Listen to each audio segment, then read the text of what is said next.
വളരെ പ്രധാനപ്പെട്ട മറ്റൊരു വാർത്തയിലേക്ക്. പാക് ഭീകരനെ അജ്ഞാതർ വെടിവെച്ച് കൊന്നു. പാക് ഭീകരൻ മുഫ്തി ഷാ മീർ ആണ് കൊല്ലപ്പെട്ടത്. കുൽഭൂഷൺ ജാദവിനെ തട്ടിക്കൊണ്ടുപോയ മുഖ്യ ആസൂത്രകനാണ്. കച്ചിലെ പള്ളിയിൽ നിന്നും പുറത്തിറങ്ങവേ അജ്ഞാതർ വെടിയുതിർക്കുകയായിരുന്നു. ഐസൻ ജോസ് ചേരുന്നുണ്ട് വിവരങ്ങളുമായി. ഐസൻ, ആരാണ് ഈ കൊലപാതകത്തിന് പിന്നിൽ? അതുമായി ബന്ധപ്പെട്ട് എന്തെങ്കിലും അറിയാൻ സാധിക്കുന്നുണ്ടോ? കൊലപാതകത്തിന് പിന്നിൽ ആരാണ് പ്രവർത്തിച്ചത് എന്ന് വ്യക്തമല്ല.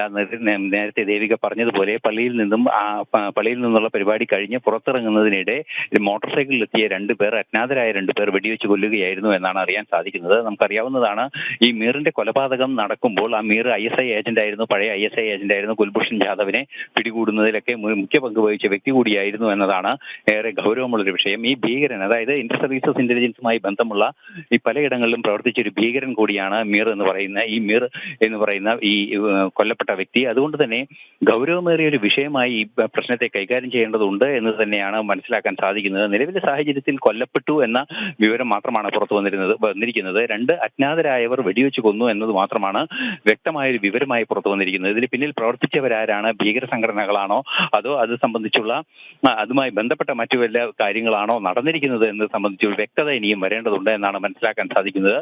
കൊല്ലപ്പെട്ടു എന്ന വിവരം സ്ഥിരീകരിക്കുന്നുണ്ടെങ്കിലും കൊലപാതകികളാരെ, കൊലപാതകത്തിന് പിന്നിലുള്ള അല്ലെങ്കിൽ ഈ വെടിവെച്ച് കൊന്നതിന് പിന്നിലുള്ള ലക്ഷ്യം എന്ത് എന്നത് സംബന്ധിച്ച് ഇനിയും വ്യക്തമാകേണ്ടതുണ്ട്. ദേവിക.